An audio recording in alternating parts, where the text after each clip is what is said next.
আসসালামু আলাইকুম গাইস, ইসমি পারভেজ এসে পড়েছে নতুন আরও একটি ব্লগ ভিডিওতে। তো চলুন শুরু করা যাক আজকের ভিডিও। আজকে আমি চলে গেছিলাম মিরপুর 12 ঢাকা ইস্টার্ন হাউজিং এর কোরবানির পশুর হাটে।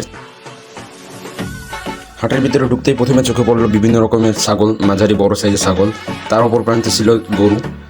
তো হাটটাতে আমরা দেখলাম যে এখানে একটা ভেড়া রয়েছে। আমি তারপর আমার বন্ধুকে বললাম যে ভেড়াটা কত টাকা হতে পারে। তা সে বললো যে ভেড়ার সম্পর্কে আমার কোনো আইডিয়া নেই। রিয়াদ কি মনে হয় এর দাম কত?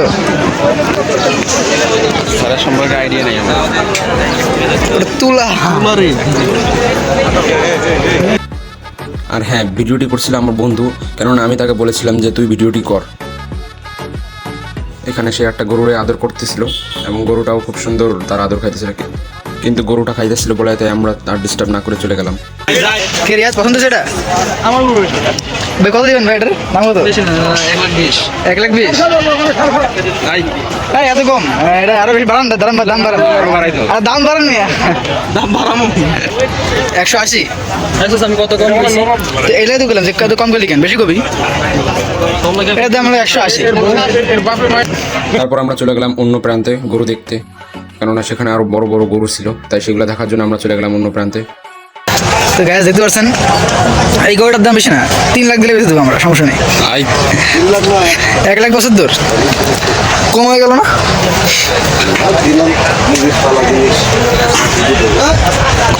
এর বাপসা কি করতো?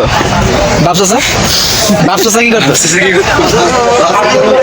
মানে বংশ পরম্পরা না এসব গরু? তো বাপের দাম কোথায় ছিল? কোটি উঠে নেই, 1-2 কোটি উঠে নেই। গরুর যিনি মালিক তিনি বলছিল গরুটির দাম 1,75,000 ছাড়া তিনি গরুটি বিক্রি করবেন না, তাই বললো। ওখান থেকে চলে গেলাম অন্য আরেকটা প্রান্তে গরু দেখতে, কিন্তু এখানে এই গরুটাও খুবই পোষ মানছে, তাই আমরা আদর করতেছিলাম। সেও সেরকম আদর খাইতেছিল আমাদের কাছ থেকে। তারপর ওইখান থেকে চলে গেলাম অন্য প্রান্তে গিয়ে দেখি যে এখানে গরুর দামাদামি হইতেছে।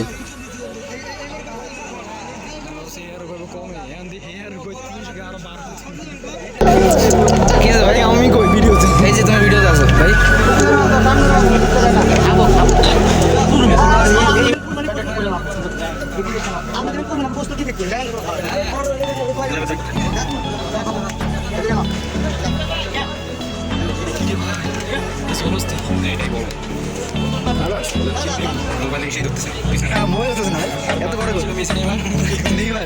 বাবার নাম নেই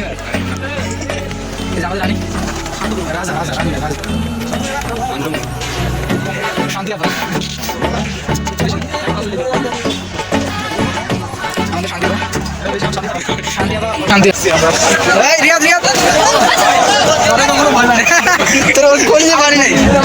খেপে গেছে ভাই। ওইখানে ওই গরুটি খেপে গেছিলো। তারপরে ভাগ্যিস কোনো মতে বেঁচে গেছিলাম আমরা, নাহলে আমাদের দিকেই আসতেছিল গরুটি। তারপর চলে গেলাম অন্য প্রান্তে গিয়ে দেখি যে ফ্যান দিয়ে বাতাস করা হচ্ছে গরুকে। তারপর আমি আমার এক বন্ধুকে বললাম যে চল আমরা এই পাশ থেকে যাই, কিন্তু সে মোটেও যেতে রাজি ছিল না, কারণ সে ভয় ছিল যে একবার এই পাশ থেকে গুতা খায় আরেকবার ওই পাশ থেকে গুতা খাবে। কারণ সে লাল কালারের গেঞ্জি পরা ছিল, তাই। আমি ভিডিও করতে চাই। আমি পিছনে একটা কথা বলতে সামনে কথা এনে কথা পিছনে আমি কাছে লাল কালার এটা রিয়াদ যা লাল। হাঁটতে হাঁটতে বিকাল থেকে সন্ধ্যা হয়ে গেল, তাই আমরা চলে গেলাম হাটের শেষ প্রান্তে। ধীরে ধীরে সন্ধ্যা থেকে রাত হইতেছিল বলে তাই আমরা চলে যাওয়ার জন্য প্রস্তুতি নিতেছিলাম, তাই আমরা হাঁটতে হাঁটতে একেবারে গেটের কাছে চলে আসছি। গেটের সামনেই ছিল একটা খাবারের হোটেল এবং তার পাশে ছিল একটা বড় পানির ট্যাঙ্কি। এই ট্যাঙ্কির পানি একেবারে ফ্রেশ, খাওয়া যায়, এবং এখান থেকে আমার বন্ধু হাত পা ধুয়ে নিতেছিল। তারপর আমরাও হাত পা ধুয়ে নিলাম, রওনা দিলাম বাসার উদ্দেশ্যে। আজকের মতো ভিডিও এতটুকুই। আপনারা পেজ থেকে ভিডিও থাকলে পেজটি ফলো দেবেন এবং ইউটিউব থেকে দেখলে ইউটিউবটি সাবস্ক্রাইব এবং লাইক শেয়ার করে থাকবেন। ধন্যবাদ।